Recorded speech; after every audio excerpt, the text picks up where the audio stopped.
Nos estamos reencontrando con Ernesto Agazzi. ¿Cómo estás, Ernesto? Bien, Álvaro, contento de encontrarme contigo, con la audiencia. Te digo que está medio bravo para estar pensando en el campo y ciudad, porque nunca en este país han habido tantas cosas que pasan corriendo una tras de la otra y cada vez más rápido. No. Entonces, me parece que empezamos estas charlas de campo y ciudad hace como 5 años, me parece, con todo lo que ha pasado en el medio, ¿no? Todos los líos que están sucediendo ahora, las intendencias y no sé lo que, bueno, pero nosotros vamos a ir con lo nuestro, Álvaro, porque la gente está conforme. Me han encontrado varios compañeros por ahí que dicen que sigamos por esta ruta, así que vamos a tratar de dar una mano. Claro que sí, claro que sí. Y nosotros, Álvaro, en realidad hace 15 días hablábamos de que en 1948 se aprobó la Ley de Reforma Agraria del Uruguay. En realidad se llama Ley 11.029, pero yo le voy a decir Ley de Reforma Agraria porque la comisión que la negoció se llamó Comisión de Reforma Agraria del Senado. Así que entonces empezó una etapa nueva. 140.000 hectáreas ya eran colonias, porque eso se había financiado con préstamos de banco hipotecario. Ya venían de antes, de que se creara el instituto. El instituto empezó no de cero, sino que ya empezó con muchas colonias instaladas, ¿no? Y en aquel momento, en el Uruguay, yo creo que pasaron algunas cosas interesantes, Álvaro. Primero, el presidente de la República había mandado una misión diplomática al Reino Unido, encabezada por el doctor Gustavo Gallinal, porque ¿qué pasaba?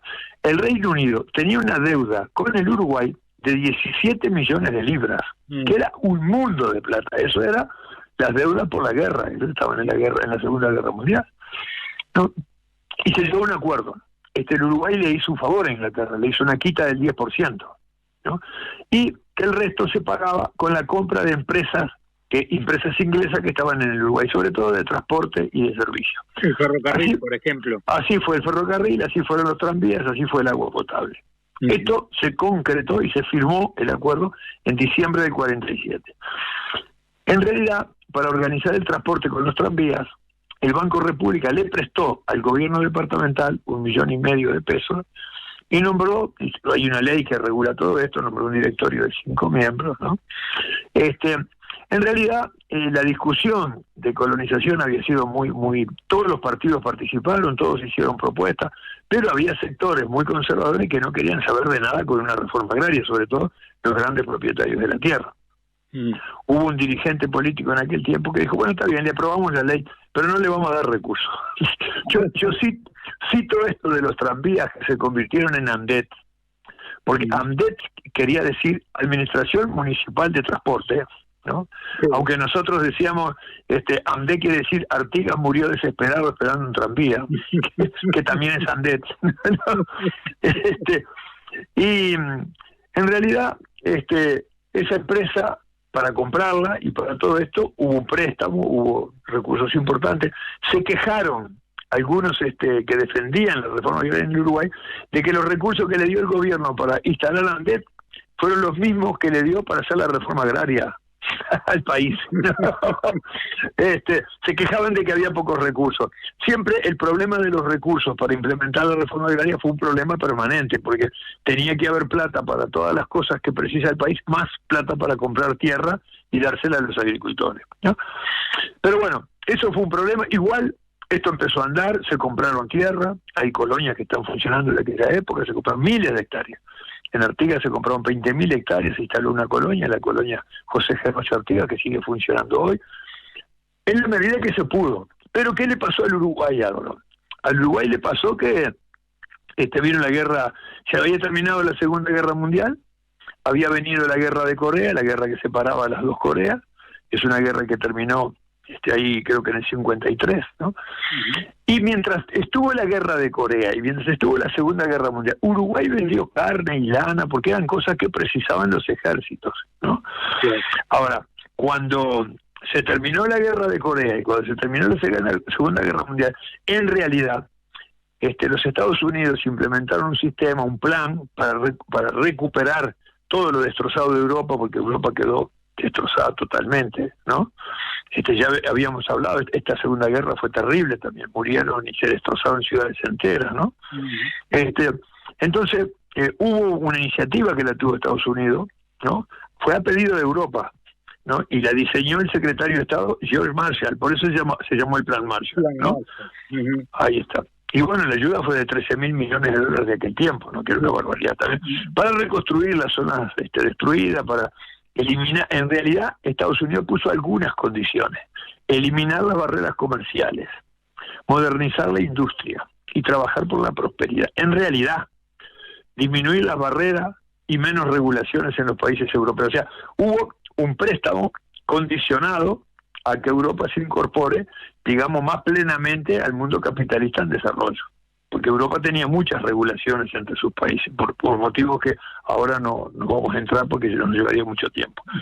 También este plan fue para frenar el comunismo, porque acordate que al ejército nazi, quien lo trajo corriendo hasta Berlín fue el Ejército Rojo.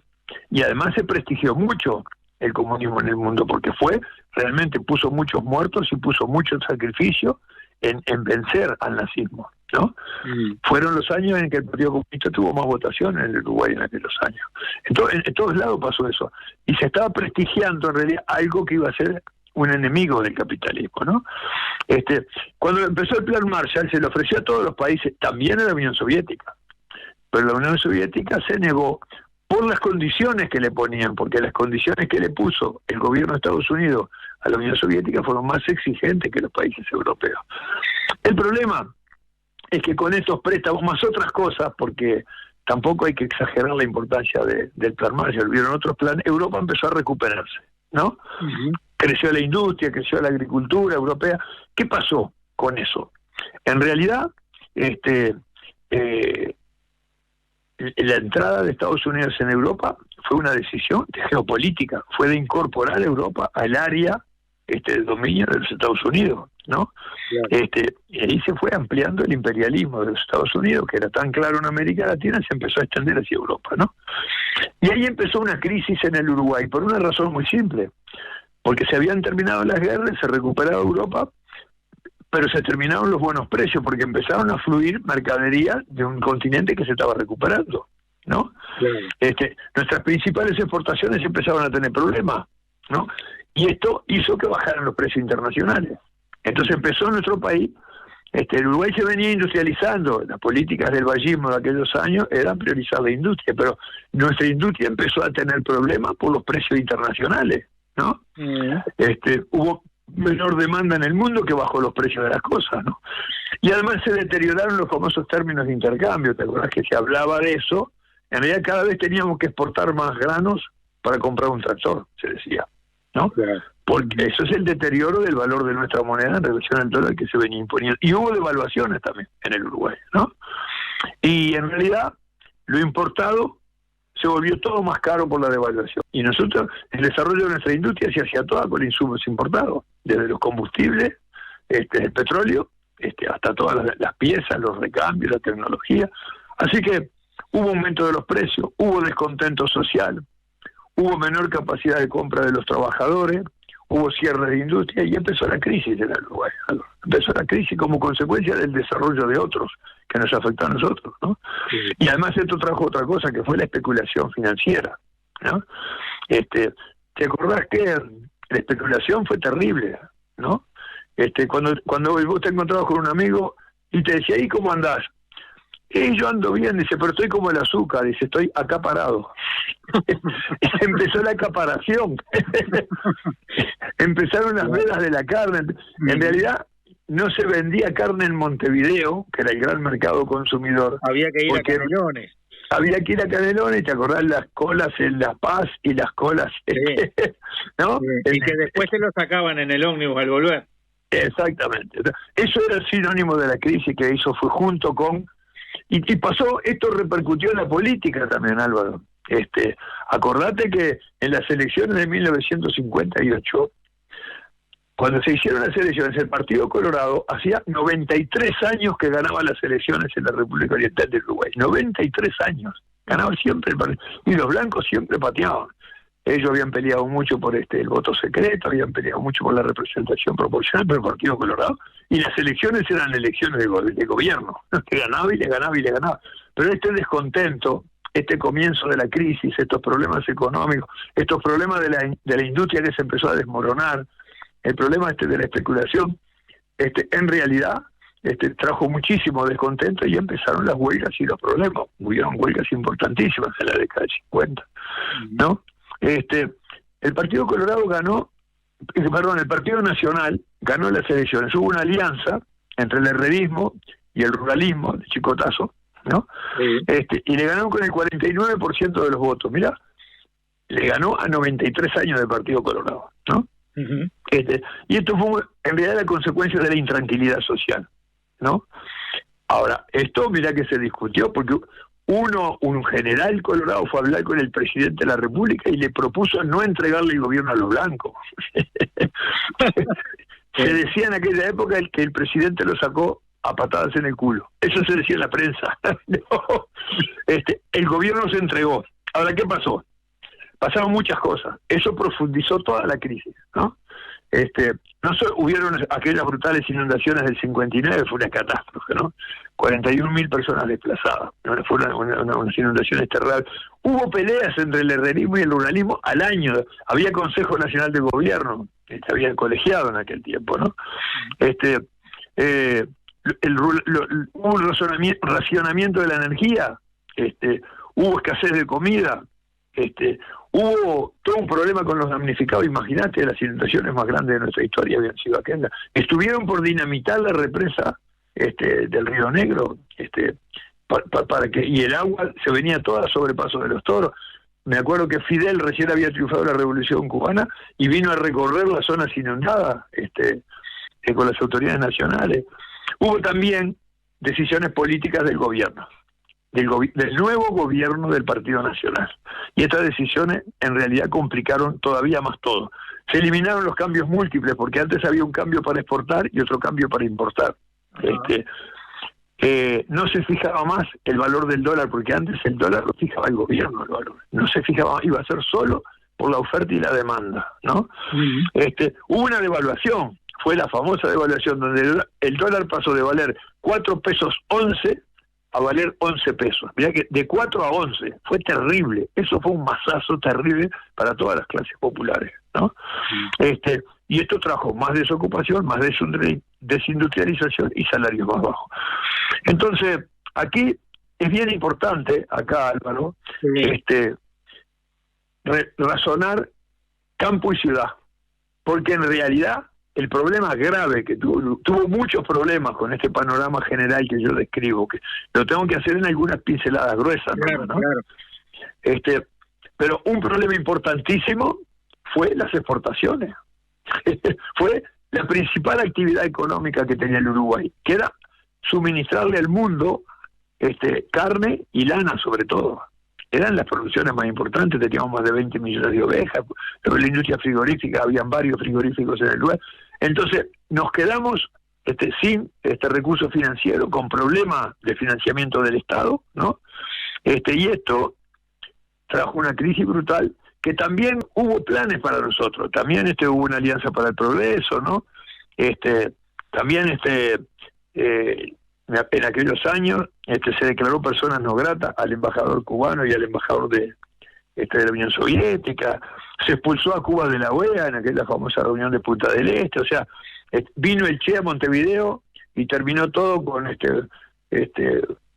un atentado y asesinato al Che, que al final terminaron matando a Arbelio Ramírez, un profesor que estaba ahí, en el momento que el Che se iba en un auto. O sea, había un clima de descontento, de confrontación, de dificultades, todo derivado de que el funcionamiento de la economía nacional no podía dar respuesta a las necesidades de la población, como lo había sido hasta la década del 50. Claro. Yo creo que ver el campo y la ciudad en esta etapa es importante, porque una crisis del campo llevó a una crisis de todo el país, porque la principal actividad que tenía el país para solventar, digamos, el financiamiento del Estado, ¿no?, era el aparato productivo que exportaba. En realidad nosotros consumíamos los excedentes de la exportación, ¿no? Era una economía muy dependiente del mundo. No, nosotros no teníamos, capaz esto después lo veremos cómo es hoy, pero no teníamos un mercado interno en el que se pudiera apostar de que eso generara crecimiento. En realidad nuestros recursos venían de las divisas, ¿no? A mí me parece que esto es importante cuando empezó la crisis, que después se profundizó en la década del 60, pero quiero pararme hablando solo del proceso de la década del 50, donde ahí sí se vio bien clarito un país que se había venido industrializando, un país que había venido discutiendo la tierra, la función social, la reforma agraria, y había empezado a tomar medidas, como cuando el campo nuestro, que era un campo exportador, que nos suministraba divisas y hacía andar el Estado y todas las políticas públicas, porque el gobierno en aquellos años tenía políticas públicas muy importantes. Los mercaditos esos que todavía hay en Montevideo, vendían la leche de Conaprole, vendían la carne del Frigonal, vendían el pescado del Soy a las clases populares a un precio subsidiado. O sea, había los expendios, había política pública en aquel tiempo. Y nosotros teníamos que ir a una oficina del ministerio, de la Intendencia, nos daban una tarjetita que tenía los 30 días del mes marcados, y cuando comprábamos la leche o el pescado, el hombre que nos vendía nos pinchaba el día para que no lo compráramos de vuelta. Y la leche valía mucho, porque Conaprole, que se había hecho por ley le entregaba a la Intendencia de Montevideo 1 millón de litros de leche por día para vender en los expendios. Y los boletos también en su ciudad, porque había una empresa municipal de transporte. O sea, quizá aquellas políticas, ¿no?, de consideración de las clases populares, de subsidio de muchas cosas, de articulación de la sociedad, se vieron totalmente afectadas cuando bajaron los ingresos del Estado, cuando el aparato productivo empezó a entrar en crisis. En realidad entró en crisis toda la sociedad. Así que esto no fue el campo y la ciudad, fue las exportaciones y el Uruguay, todo. Me parece que es bueno dar estas pinceladas medias gruesas, Álvaro. Nos podrán criticar los amigos oyentes de que no tratamos con más detalle cada una de estas cosas, pero yo creo que pegando así medio con brocha gorda, lo importante que yo quiero recalcar es la importancia del campo para la ciudad y la importancia de la ciudad para el campo también. Queda muy claro y la audiencia lo entiende y lo celebra semana a semana, ¿no? Está bien. Bueno, nos reencontramos entonces en 15 días. Y nos reencontramos en 15 días y vamos a ver cómo seguimos en este vínculo entre el campo y la ciudad, Álvaro, porque me parece que se va poniendo lindo esto. No. Un gran abrazo, muchas gracias. Igualmente, saludos para la audiencia. Nos gusta mucho que disfruten del programa y vamos a seguir haciendo el esfuerzo de tratar de presentarlo lo mejor posible. Info 24, la actualidad que nos mueve.